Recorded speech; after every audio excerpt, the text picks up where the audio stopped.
You have been here before. It is 3 in the morning and your hand reaches for the phone before your mind has fully awakened.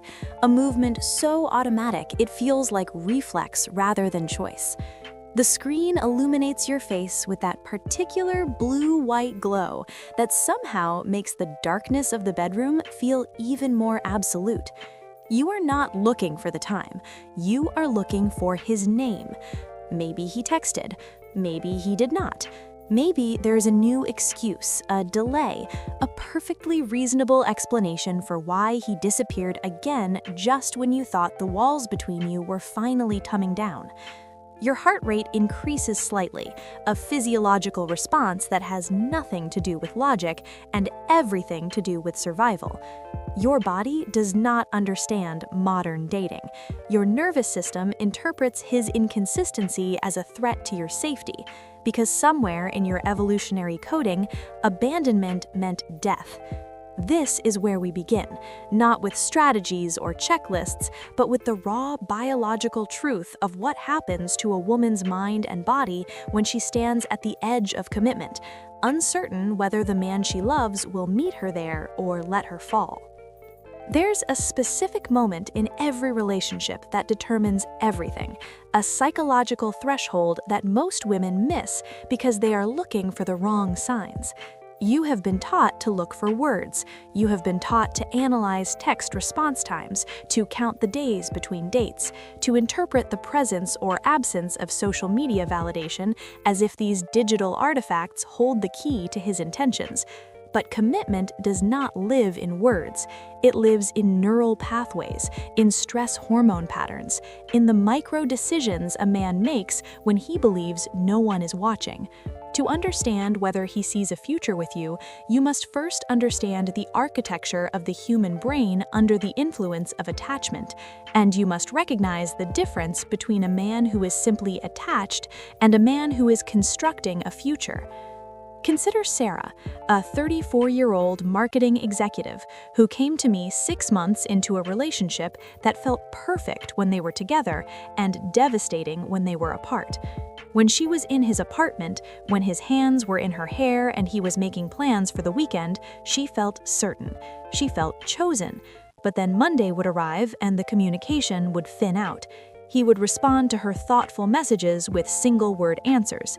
He would cancel plans with explanations that sounded reasonable individually, but formed a pattern of withdrawal when viewed collectively. Sarah's mistake was not that she loved him. Her mistake was that she believed his presence was evidence of his commitment. She did not understand that intermittent reinforcement creates the strongest psychological bonds. The uncertainty itself became the drug.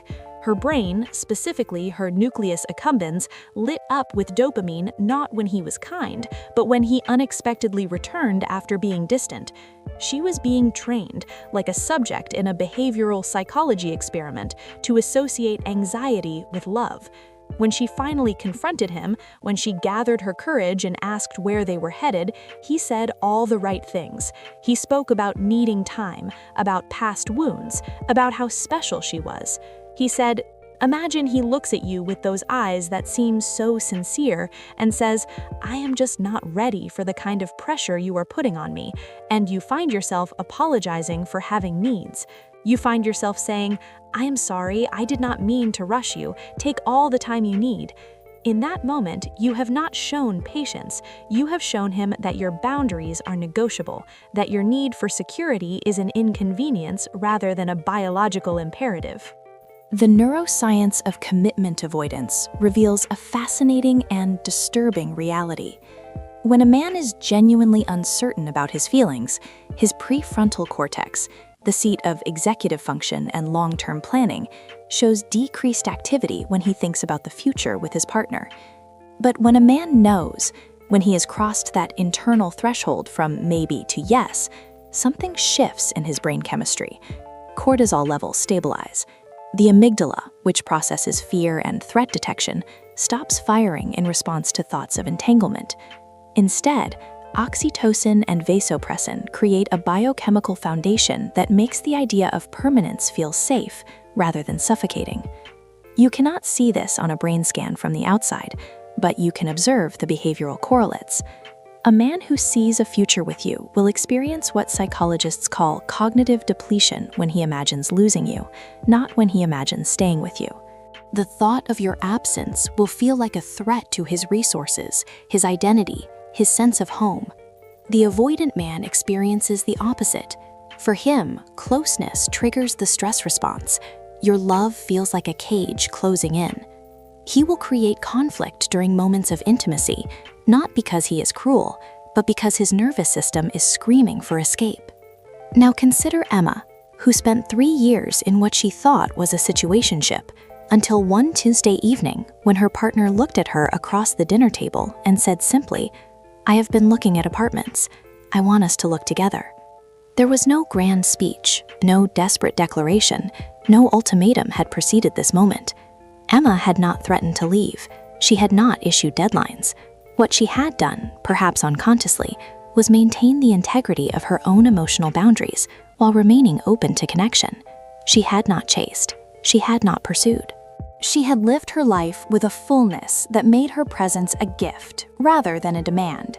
When she spoke about her own future, she used the word I, not we, until he earned the right to be included in that vision. This is the psychological principle that changes everything. A man commits not when he is convinced to love you, but when he recognizes that you are living from a place of such sovereign selfhood that joining your life feels like ascending rather than settling. The commitment-ready man senses that you have a kingdom of your own. He is not looking for a subject, he is looking for a co-regent. The difference between these two scenarios lies in what attachment theorists call the internal working model. Sarah's partner operated from an avoidant attachment system that equated intimacy with loss of self. Emma's partner had developed earned secure attachment through previous relational experiences that taught him that love amplifies rather than diminishes autonomy. But here is what the psychology reveals that contradicts popular dating advice. You cannot love someone into secure attachment. You cannot therapize a man into commitment through patience and understanding. The dark truth is that some men will stay in ambiguous spaces indefinitely because ambiguity serves their needs while slowly eroding yours. They receive the benefits of partnership, the emotional labor, the physical intimacy, the domestic stability, without the accountability of choice. This is not necessarily malicious. It is often unconscious, but unconscious harm is still harm. Your body keeps score even when your mind makes excuses. The chronic stress of uncertainty elevates cortisol levels, which over time degrades hippocampal function, impacting memory and emotional regulation. You become a different woman. You become anxious, vigilant, unable to sleep through the night without checking your phone. You start to shrink your own desires to fit into the small spaces he offers you. There is a conversation that changes everything, and it is not the one where you ask where this is going. Imagine you are sitting across from him. The lighting is low. You have just shared a meal or a walk, some container of normalcy that makes what you are about to say feel both safe and inevitable. You look at him, not with accusation, but with the calm authority of a woman who knows her own worth. You say, "I want you to know that I love what we have, and because I love it, I need it to be real. I need to know if you are building something with me, or if we are just passing time. I am not asking for a proposal tomorrow. I am asking if you see a future here, and if you do not, I need you to tell me now, so I can make decisions that protect my heart."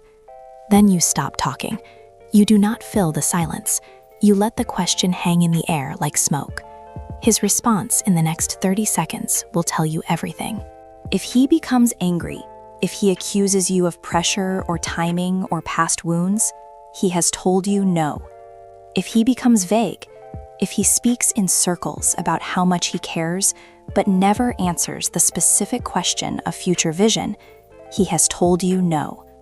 But if he goes quiet, if you see something shift in his face, a kind of sobering realization that your presence in his life is conditional and precious, and then he speaks with specificity about what he wants to build with you, you have your answer. Not everyone who loves you will choose you. Love is common. Choice is rare. As we move forward in understanding the architecture of commitment, we must examine the long-term trajectory of these moments. The woman who ignores the signs, who accepts the crumbs of intermittent attention and calls it patience, does not just stay in a relationship that does not serve her. She rewrites her own neural pathways. She trains her brain to accept anxiety as normal. She develops what researchers call trauma bonding, where the cycle of abandonment and reunion creates a chemical addiction stronger than healthy love. 5 years later, she will be a different person. She will have lost the ability to trust her own instincts. She will second-guess every decision. She will have dimmed her own light so repeatedly to keep him comfortable that she no longer remembers how bright she once burned. Her relationships with friends will have suffered because she poured all her emotional energy into maintaining the fragile ecosystem of his inconsistency. Her career may have stalled because cognitive resources that should have gone toward ambition were diverted toward monitoring his mood. This is the hidden cost. This is what no one tells you. The man who cannot commit does not just waste your time, he colonizes your mind. On the other hand, the woman who recognizes the threshold moment and honors her own need for clarity creates a different future entirely. When she walks away from ambiguity, or when she stands firm in her requirement for partnership, she sends a message to her own psyche that is more important than any message she sends to him. She tells herself, "My needs are not negotiable. My future is not a question mark." This declaration begins a process of nervous system recalibration. The hypervigilance subsides, sleep deepens, the constant low-grade nausea of uncertainty dissolves. She returns to herself. And here is the mystery we began with, the threshold moment that determines everything. It is not the moment when he decides. It is the moment when you decide that you will no longer participate in your own abandonment. The commitment you are waiting for is not his, it is yours. You are waiting for yourself to finally believe that you deserve a love that is certain, that is chosen, that is built, rather than begged for. Later in this process, when you have integrated this truth, you will notice that the quality of men you attract changes. This is not magic. This is psychology. When you operate from a place of self-abandonment, you emit signals that attract men who are comfortable taking advantage of ambiguity. When you operate from self-commitment, you repel the avoidant and attract the available. Your energy becomes a filter. You no longer need to analyze his text messages because you trust that a man who sees a future with you will make it obvious through consistent action.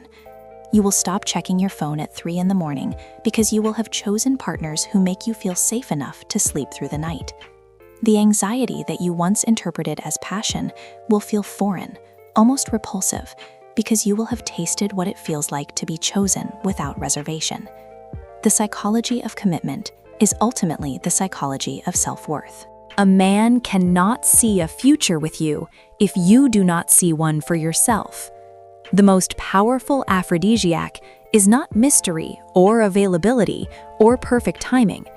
It is a woman who knows that her life will be magnificent with or without him, and who offers him the opportunity to join that magnificence as a privilege rather than a necessity. When you embody this, the question of whether he sees a future becomes irrelevant because you are already living in your future. You are already building the life you want. You are already home in yourself. If you have felt the 3 a.m. anxiety, if you have checked your phone in the dark, if you have made yourself small to keep someone else comfortable, I want you to know that this is not the end of your story. This is the moment before the threshold.